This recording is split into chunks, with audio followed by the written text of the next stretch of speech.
19-cu məsələnin izahına baxaq. Ambardan 450 kiloqram alma daşındı.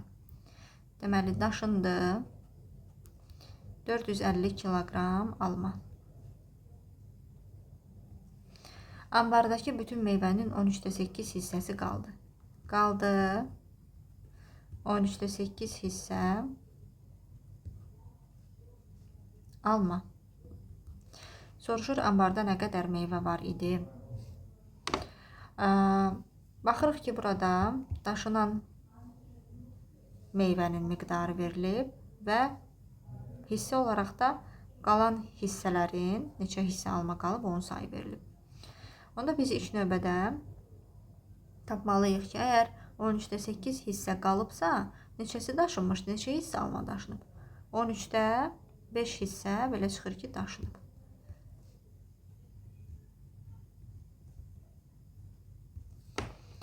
Niyə 13-də 5 hissə daşındı? Çünki biz əvvəlki məsələlərdə demişik ki, kəsirin məxrəcində bir tamın neçə bərabər hissəyə bölündüyü qeyd olunur. Yəni, almalar, bütün almalar 13 hissədən ibarətdir. Məxrəcdə bütün hissələrin sayı həmişə qeyd olunur. Və deyir, məsələdə 13 dənədən 8 hissəsi qaldı. 8 hissə qalıbsa və bütün alma 13 hissədən ibarət idisə, 8 hissə qalıbsa, belə çıxır, 13-dən 8 çıxanda 5 qalır. Demək ki, 13-də 5 hissə də daşınıb.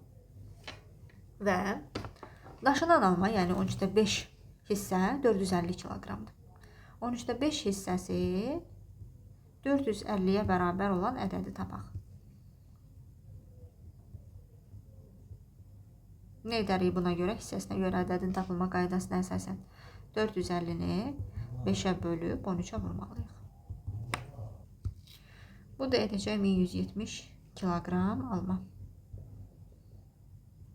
Yaxşı, niyə belə elədik? Əgər 5 hissə